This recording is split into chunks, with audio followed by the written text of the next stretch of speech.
வணக்கம் ஃப்ரெண்ட்ஸ். ஓ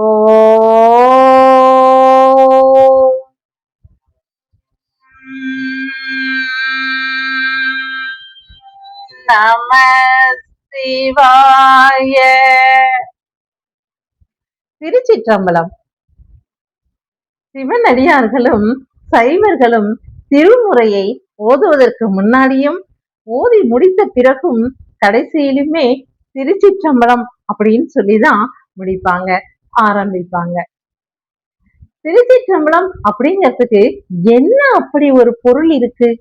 எதனால சைவர்களும் சிவனடியார்களும் திருச்சிற்றம்பலம் அப்படிங்கிற சொல்ல அடிக்கடி அவங்க அதை பயன்படுத்துறாங்க அப்படின்னு சொன்னா, ஓம் நம சிவாய அப்படின்னு சொல்றோம் இல்லையா, சிவசிவா அப்படின்னு சொல்றோம். இதனை விட அதிக சக்தி வாய்ந்தது அந்த திருச்சிற்றம்பலம்ங்கிற சொல்லுக்கு. ஏன்னா இந்த உலகத்தின் இயக்கத்திற்கே முக்கியமான காரணம் நம்மளுடைய நடராஜ பெருமானின் அந்த தாண்டவங்கள் தான். அப்படிப்பட்ட நடராஜ பெருமானின் தில்லை அம்பலம் இருக்கு இல்லையா, அந்த தில்லை அம்பலத்தை குறிக்கக்கூடிய ஒரு சொல் தான் திருச்சிற்றம்பலம் அப்படிங்கிறது. அதாவது நடராஜ பெருமான் எந்த இடத்திலிருந்து நமக்காக நடனம் புரிந்து கொண்டு ஆசீர்வாதம் செய்கிறார்களோ அந்த இடத்துக்கு பேர் தான் திருச்சிற்றம்பலம் அப்படின்னு குறிப்பிடப்படுவது அப்படின்னு பெரியவங்க சொல்றாங்க. அப்படிப்பட்ட நடராஜ பெருமானின் ஆணை திருமஞ்சனத்தை பற்றி தான் இந்த பதிவுல நம்ம பார்க்க போறோம் ஃப்ரெண்ட்ஸ். ஆணை திருமஞ்சனத்துல என்ன அப்படி ஒரு விசேஷம் இருக்கு அப்படின்னா, நடராஜ பெருமானுக்கு வருடத்தில் 6 முறைதான் அபிஷேகமே செய்வாங்க. அந்த ஆணி திருமஞ்சனம் அப்படிங்கிறது ஆணி மாதத்தில் வரக்கூடிய உத்திர நட்சத்திரத்தன்னைக்கு நடக்கக்கூடியது ஆணி திருமஞ்சனம் அப்படின்னு சொல்லிட்டு, இந்த ஆணி திருமஞ்சனத்தையும் நடராஜ பெருமானையும் பற்றியும் சில விஷயங்கள் நம்ம கலந்து பேசிப்போம், உங்களோட பரிமாறிப்போம் அப்படின்னு சொல்லிதான் இந்த பதிவுல நம்ம சொல்ல போறோம் ஃப்ரெண்ட்ஸ். அதற்கு முன்னால நீங்க முதல் முறையா ஜெயகௌரி ஜோதிடாலயம் சேனலை பாக்குறவங்களா இருந்தா சப்ஸ்கிரைப் பண்ணுங்க, அப்படியே பெல் ஐக்கான கிளிக் பண்ணுங்க, லைக் பண்ணுங்க, ஷேர் பண்ணுங்க ஃப்ரெண்ட்ஸ். ஆணி திருமஞ்சனத்தின் அற்புதத்தை நாம இப்ப பார்க்கலாம் வாங்க.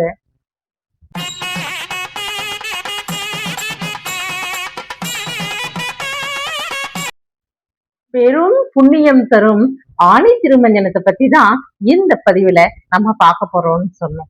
திருமஞ்சனம் அப்படின்னாலே பெருமாள் கோவில்கள்ல மட்டும்தான் திருமஞ்சனம்ங்கிற வார்த்தைய யூஸ் பண்ணுவாங்க இல்லையா.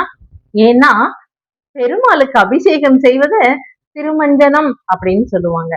ஆனா நம்ம நடராஜ பெருமானுக்கும் ஆணி மாதம் உத்தர நட்சத்திரத்தன்று செய்யக்கூடிய அபிஷேக ஆராதனைகளே திருமஞ்சனம்னு நம்ம சொல்றோம்.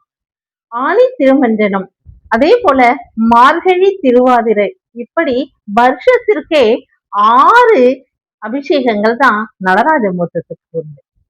சிவன் கோவில் என்றாலே சிவனுக்கு தினமும் அபிஷேக ஆராதனைகள் நடக்கும், அபிஷேக ஆராதனைகள் நடக்கும். இதுல தினமுமே அபிஷேகம் இல்லாமல் சிவனுக்கு எந்த ஒரு பூஜையுமே நடைபெறாது. அப்படி சிவபெருமான் அபிஷேக பிரியர். அப்படி இருக்கும்போது நடராஜ பெருமானுக்கு மட்டும் வருடத்தில் 6 அபிஷேகங்கள் தான் நடைபெறும் பாருங்க. அதுல மார்கழி திருவாதிரை அன்னைக்கு காலையில அபிஷேகமும் அவருடைய புறப்பாடும் நடைபெறும். திருவாதிரை அன்னைக்கு அவரை நடராஜர பெருமான திருவாதிரை அன்னைக்கு புறப்பாட்டுல எல்லோருமே தரிசிக்கலாம். அதே போலதான் ஆணி திருமஞ்சனமும். ஆணி மாதம் உத்திர நட்சத்திரத்தன்னைக்கு வரக்கூடிய அந்த ஆணி திருமஞ்சனம் சொல்லக்கூடியது சிதம்பரத்துல மிக பெரிய ஒரு வழிபாடா நடைபெற்று இருக்கு. பாருங்களேன், அந்த நேரத்துல வியாகரபாதர், பதஞ்சலி, வேதவியாசர், இதை போன்ற அனைத்து முனிவர்களும் அந்த இடத்துல குழுமி இருப்பாங்க. நம்ம கூடவே இருப்பாங்கன்னே பார்க்கலாமே. ஆணி திருமஞ்சனத்தன்னைக்கு அத்துணை முனிவர்களும் அத்துணை ரிஷிமார்களும் நீலகண்டர், நந்தனார், இப்படிப்பட்ட 63 நாயன்மார்களும் எல்லோரும் அங்கு குழுமி இருப்பார்கள் ஆணி திருமஞ்சனத்தின் அபிஷேகத்தை பார்க்க. இதுல என்ன ஒரு விசேஷம் என்னன்னா, அந்த இடத்துல நாம இருக்கும்போது அத்தனை ரிஷிமார்களும் அத்தனை முனிவர்களும் அத்துணை சிவனடியார்களும் இருக்கக்கூடிய இடத்துல நம்ம இருக்கும்போது நாம எங்க இருப்போம் அப்படின்னு தெரியுமா? கைலாயத்திலேயே இருக்கக்கூடிய ஒரு உணர்வு ஏற்படும் நமக்கு. ஆமா ஃப்ரெண்ட்ஸ், ஆணி திருமஞ்சனம்ங்கிறது ஆணி மாதம் வரக்கூடிய உத்திர நட்சத்திரத்தன்னைக்கு நடக்குது. இதுல ஆணி உத்திரத்தன்னைக்கு நடராஜ பெருமான தரிசனம் பண்றதுங்கிறது அவ்வளவு புண்ணியம். அதாவது 7 தலைமுறையில் செய்த பாவங்களும் அகன்று போகும் அப்படின்னு சொல்றாங்க ஃப்ரெண்ட்ஸ் பெரியவங்க.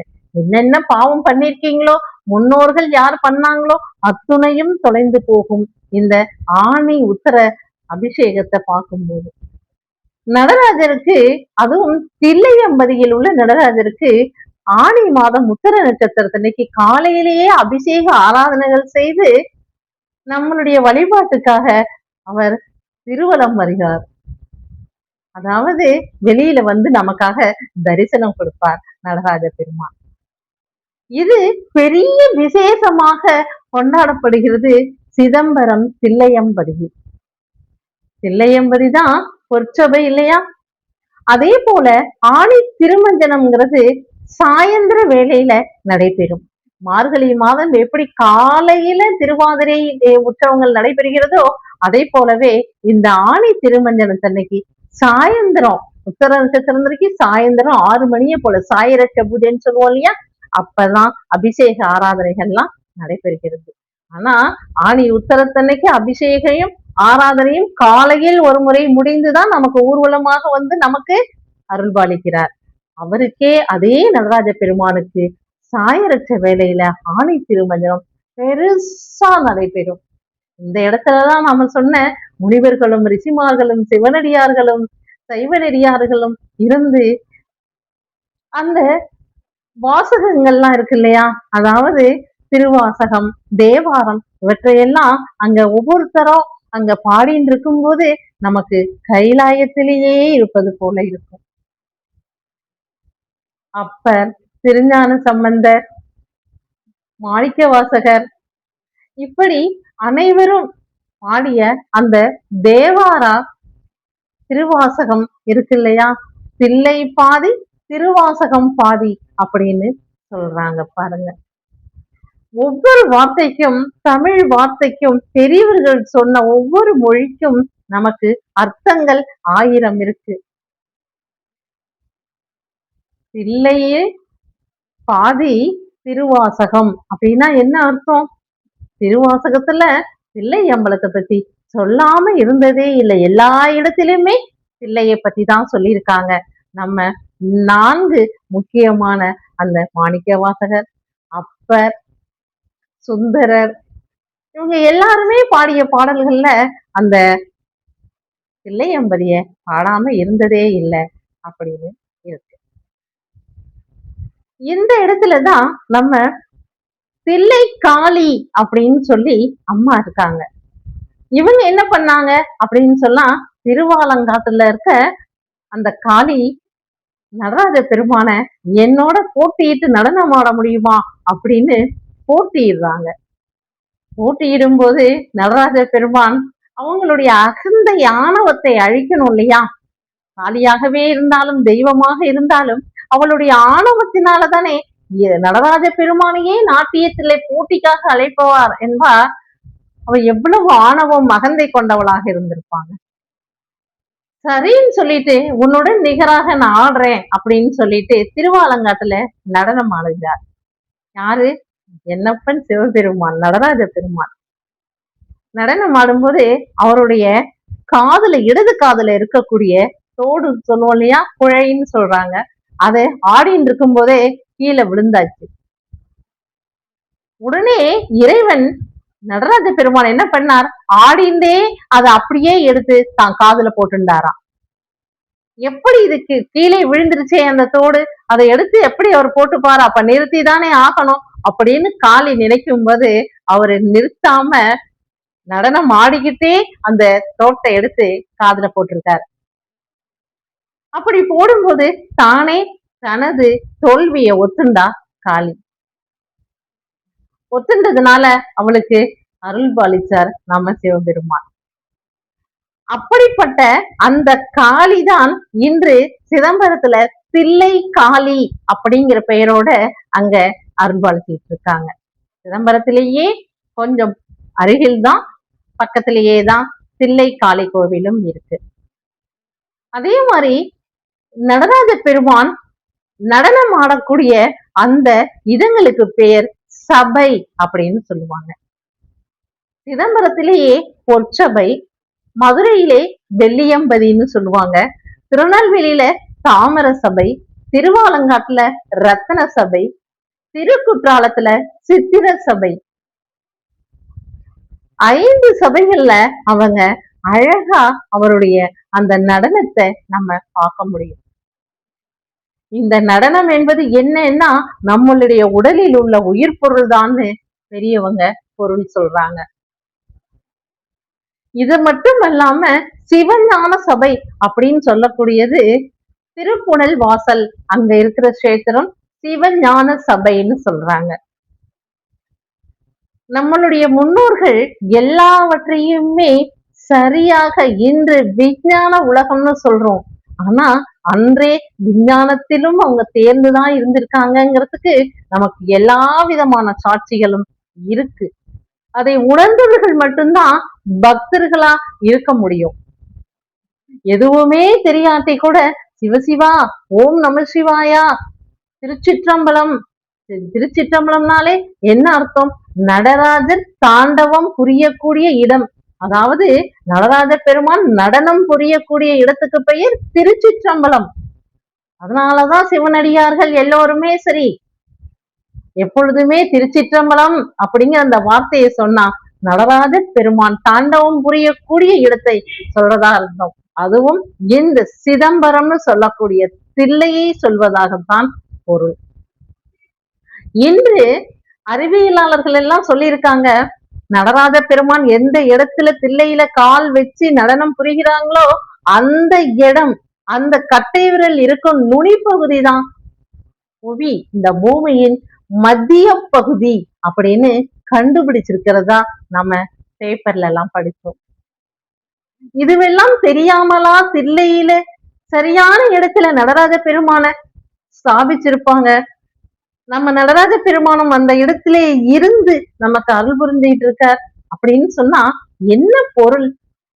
எல்லாவற்றிலும் சிவம், எல்லாவற்றிலும் சிவம் மட்டுமே, அன்பே சிவம், அப்ப அன்புதான் சிவம். அதனால ஆணி திருமஞ்சனம் தன்னைக்கு, அதாவது ஆணி மாசம் உத்தரா நட்சத்திரம் என்னைக்கு வருதுன்னா ஆணி மாதம் 8ஆம் தேதி, ஜூன் 22ஆம் தேதி திங்கட்கிழமை அன்னைக்கு வர்றது. அன்னைக்கு நம்ம தில்லையில போய் நடராஜ பெருமான வணங்குனா கோடி கோடி கோடி புண்ணியங்கள் நமக்கு வந்து சேரும். நமது முன்னோர்களால் ஏற்பட்ட பாவங்கள், நம்மால ஏற்பட்ட பாவங்கள், இப்படி எந்த பாவங்களா இருந்தாலும் சரி போயிடும், புண்ணியங்கள் வந்து சேரும் அப்படின்னு பெரியவங்க எல்லாம் சொல்றாங்க. அதுதான் ஐதீகம். சரி, தில்லைக்கு போக முடியல, சிதம்பரத்துக்கு நம்மளால போக முடியல அப்படின்னு சொன்னா ஆணி திருமணத்திற்கு சாயங்கால வேளையில 6 மணிக்கு சரியா அபிஷேக ஆராதனைகள் நடராஜருக்கு பண்ணுவாங்க. நமக்கு அருகில் உள்ள சிவன் கோவில்களில் நடராஜ பெருமானுக்கு இந்த மாதிரி அலங்காரங்களும் அபிஷேகங்களும் நிறைய செய்து கொண்டுதான் இருப்பாங்க. நாம அதை தெரிந்து கொண்டு பக்கத்தில் உள்ள சிவாலயங்களுக்கு சென்று நடராஜ பெருமானை வணங்குவோம் ஃப்ரெண்ட்ஸ். எப்பவும் நம்ம சொல்ற மாதிரிதான் இந்த உலகம் அமைதியா இருக்கணும், எந்த விதமான போரும் இருக்கக்கூடாது அப்படின்னு சொல்லி நம்மளுடைய ஜெயகௌரி ஜோதிடாலயம் சேனல்ல எத்தனையோ முறை நம்ம சிவபெருமான்கிட்ட வேண்டி இருக்கோம். எல்லோரும் சேர்ந்துதான் வேண்டி இருக்கோம். அதனுடைய ஒரு சாராம்சமா இன்னைக்கு போர் நிறுத்தப்பட போகுது அப்படின்னு சொல்றாங்க. இதை ஒவ்வொரு முறையும் நான் ஏற்கனவே சொல்ற மாதிரிதான், ஓம் நம சிவாய அப்படின்னு சொல்லும் போது இந்த உலகமே நல்லா இருக்கணும் அப்படிங்கிற அந்த ஒரு எண்ணம் மட்டும்தான் நம்ம மனதுல இருக்கணும். அப்படித்தான் நாம எல்லோருமே இருக்கோம். அதனாலதான் இந்த உலகத்தில் உள்ள அனைவரும் வாழணும். போர் பதட்டம் இருக்கக்கூடாது, போரே இருக்கக்கூடாது, தேவையில்லாத இறப்புகள் வேண்டாம். இதனை எல்லாம் தானே நம்ம நமசிவாயத்தை வேண்டோம், நம்ம சிவபெருமான்கிட்ட வேண்டோம். அதனை அப்படியே நமக்கு கொடுத்துருவார். எந்த விதமான இயற்கை உபாதைகளும் நமக்கு வர வேண்டாம். நம்ம பூமியானது எப்பவும் போல அமைதியா சந்தோஷமா இருப்பதற்கு என்ன செய்யணுமோ அதை செய்வதற்கு நமக்கு புத்திய கொடுக்க சொல்லி அவரிடமே வேண்டுவோம். வேற எங்க நாம போறது? அதனால அவரிடமே வேண்டுவோம் ஃப்ரெண்ட்ஸ். ஓகே ஃப்ரெண்ட்ஸ், ஆணி திருமஞ்சனத்தன்னைக்கு நடராஜ பெருமான சாயரற்ற வேலையில போய் தரிசனம் பண்ணுவோம். இந்த உலகம் ஒய்வதற்காகவும் நாம எல்லோரும் நன்னா இருக்கணுங்கிறதுக்காகவும் நம்மளுடைய வீட்டில் விசேஷங்கள் வர வேண்டும், கல்யாண வைபவங்கள் வர வேண்டும்னு வேண்டிக்குவோம். ஓகேவா ஃப்ரெண்ட்ஸ்? அடுத்த பதிவுல உங்களை சந்திக்கிறேன். பாய்.